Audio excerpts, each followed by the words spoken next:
else do you need around your device? Kind of mentioned roller banners already, and it might also be worth thinking about QR codes. So you could have a QR code that links to a page on your website with more information about the work of your church, or you could have this on a flyer. Just think about how to make the unit itself eye-catching and persuasive in terms of asking for donations, particularly because a lot of these devices are quite small, so it's good to have stuff around it that's contextualising it. And then the third thing to think about is reporting. So make the most of the reporting functions that are offered to you by the supplier that you're with. For example, Give a Little, you can download a report that gives you an overview of income that's been generated by each campaign. And this is a great way of evaluating what's been a success in terms of fundraising strategies. And be sure that you're also making the most of gift aid claims. And again, with Give a Little, you can generate gift aid reports. And then sort of briefly mention QR codes already. But think about how QR codes can support your contactless units. They give people multiple opportunities and means of giving in your church. Or again, it could be something that's on a flyer that people take away with them. So if you've got your contactless unit, how can you support that with other means of digital giving in your church building space? And then finally, I think some of this is just trial and error. It's good to test out different wheres and whats, but also consider trying out different approaches with the contactless display itself. So think about the different amounts that are suggested for donation and try different sets of values to see what's most successful. And then in terms of campaigns that actually, so what I'm talking about here is the kind of the visual display that you get on a unit. This really depends on the supplier that you go with in terms of whether you manage that yourself or whether that gets managed by the supplier. With Give a Little, you do this yourself and you can see there's a sort of demo happening on the screen. With all the other suppliers, they'll do this for you. And we've got a separate webinar on Give a Little, as I said, where we talk about this in a bit more detail. But I think that's part of the trial and error too, is thinking about what works well for your visual display. Okay, so even despite the technical issues, we have made it to the end. Thank you for bearing with me my various coughs and technical difficulties. Francesca, how are we doing for questions? Hi, Grace. I think we might have lost you a bit earlier than when you restarted. Oh no, okay. When did it cut out? I think we lost you at the when to use section. Okay, let's go back.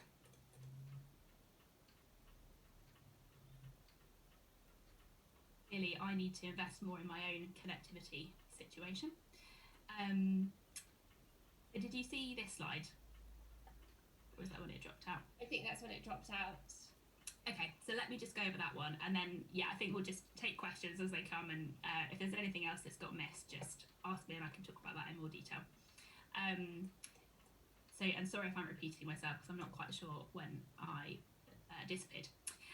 So I was just saying it's worth thinking about the different events that your church runs, whether that's kind of regular things that happen each week or stuff that's more of a one-off. And I know that's a bit hard to imagine at the moment because although a lot of our churches are open or kind of starting to open, it's still not quite life as normal.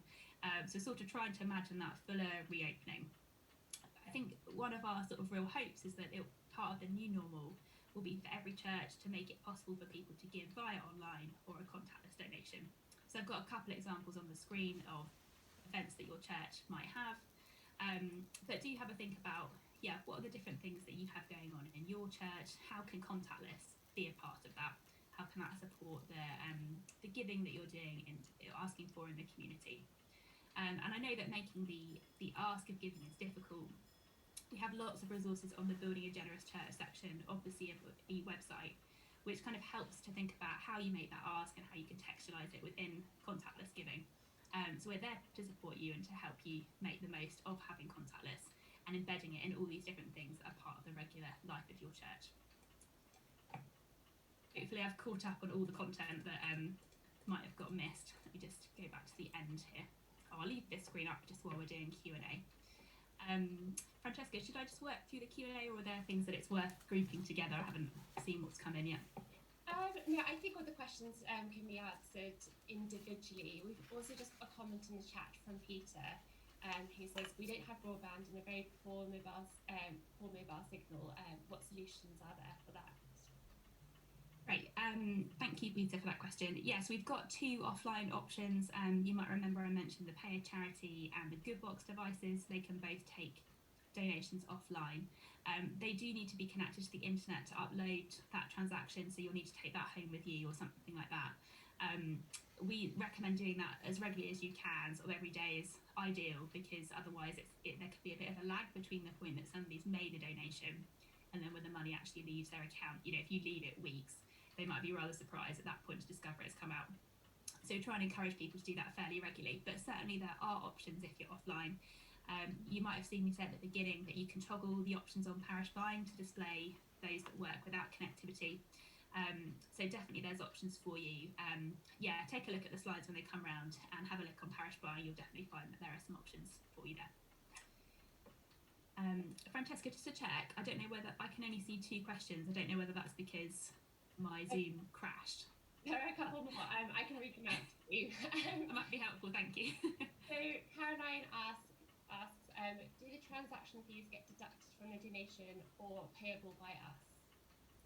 Yes, they get deducted from the transaction. So the amount that you have that you get paid by the supplier is after the fees have been taken. So that's nice and straightforward. You don't have to kind of do anything or pay the fees after you've received the donation. And then Andrew asks, I am being pitched by Gift as a way of contactless giving. Is this the same or something different to what is available on Parish Buying? That's a really good question. So we're having conversations with Gift at the moment. Actually, I've sort of recently met with them and have been talking a bit more about the service that they offer. It's not something that we offer through Parish Buying at the moment. It might be that we negotiate something with them at some point, but it's still quite an early stage. By all means, do explore that and see whether it's a good option for your church. Just quickly, for people that are not familiar with Gift, that works by having an app downloaded on the user's phone, and they can make donations that way to a church, but they can also do that without connectivity. So that's one of the perks of them. And they have an initial setup cost, but there's no ongoing fee, so you just pay your transaction fee on each donation after that. So you won't find anything more about them on Parish Buying, but yeah, do explore them and see if they're a good fit for you, and it might be that we work with them more closely in the future. Great. And then Jane asks, would it be possible to repeat this webinar at some point, please? I've had trouble with sound throughout. Shall I answer that one? Give you a bit of a break. So yes, Jane, there is plan to repeat the webinars. We haven't fixed a date yet for this webinar, but we will do so. If you check our website, Generous Church Webinars, they'll have a list of all the upcoming webinars. So that one. Yes, Francesca's working very hard on scheduling lots of webinars. You'll see there's lots going on the website. I think I can see them now, so hopefully I haven't lost any others dropping out of Zoom. So Christopher, your question, just let me know if I'm missing any though, Francesca. Does the pay as unit with a SIM card make its own connection, providing there is a mobile signal and you don't need Wi-Fi or internet connection? Yes, that's correct. So as long as you've got mobile phone coverage, you can use the SIM card that's provided. We do just encourage people, if you're downloading a software update to the tablet, to do that on a Wi-Fi connection. So it might mean taking that home or taking it somewhere else so that you don't use up all of your data sort of in one go.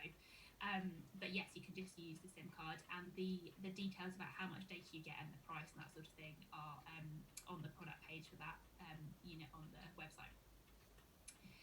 Claire, your question, does Give a Little online giving require embedding in our website with a developer API key, or would it be a link from our website? Yeah, you certainly don't need to secure an API or embed it in your website. Would obviously strongly encourage you to be linking to it from your website though. You can embed it with things like using an iframe, depending on sort of how much kind of technology you've got. Nick would be able to tell you a bit more about that if he was here, because he's done that on his church's website. And also we are about to launch a service where we've integrated Give a Little with a church near you, so that online giving is sort of almost embedded within a church near you. So if you use a church near you, you might find that that's quite a good way of linking to your online giving, because it's kind of nicely sat within a church near you now. But yeah, you can use a hyperlink. You could add a giving button, something like that, but you don't have to kind of do anything too techy to embed it. So hopefully that answers your question, but let me know if there's anything else can answer there. David, your question, is Donna a completely separate operation? I'm not too familiar with what that is. Wondering if that's, yeah, no, I was wondering if that was another service, but I don't think I've heard of that one. So I'm sorry I can't kind of give any more specifics on that. Feel free to put a bit more information in the chat or to send us an email, and I can come back to you on that. Stefan, will SumUp allow for Google and Apple Pay? So with Give a Little, I'm going to get this the wrong way around. I think I'm right in saying that you can do Apple Pay and Google Pay donations via online giving, but I'm going to just double check that, and I will put that in the email that comes around with the slides, because I don't want to give you misinformation. Yeah, let me just check that one and clarify it with you, because I don't want to be too misleading there. But thanks for that question, that's an important one.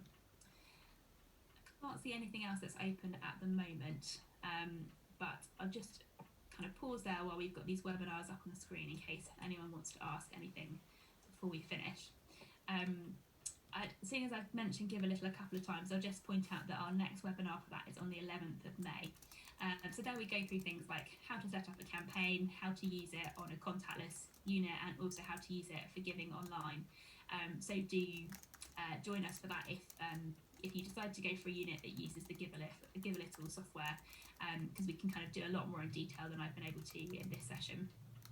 And yeah, as I said, the slides will come round that have got all of the notes. So hopefully if you are struggling to hear me because of poor sound or because I've dropped out or whatever, all the information that I've kind of talked about today will be in there. So I hope you can follow up with anything you need to. But do also feel free to drop me an email on giving@churchofengland.org if there's anything that I can help with and that we haven't been able to cover. Caroline, your question. So if someone gives £10, is that what we claim gift aid on, or is it a smaller sum once the transaction fee is deducted?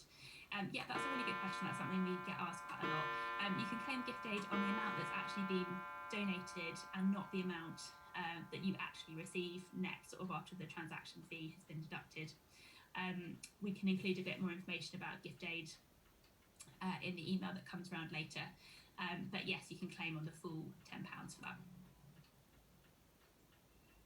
I'll just hang on a couple more minutes because we're actually doing quite well for time today, so I don't want to finish too early in case there's anyone that thinks of a last minute question and doesn't have an opportunity to ask it.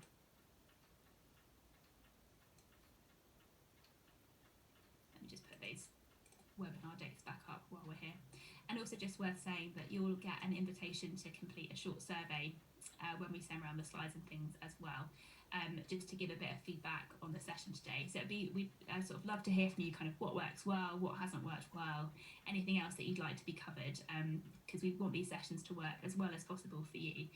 So do let us know your thoughts, anything that we can do better. We'd really love to hear from you on that. Well, I'm going to sort of slowly eke out closing it out in case someone pops up with a last minute question, but I think that is it for today. Thank you so much for joining, for bearing with the various issues that we've had, and I hope that you've finished today knowing more about contact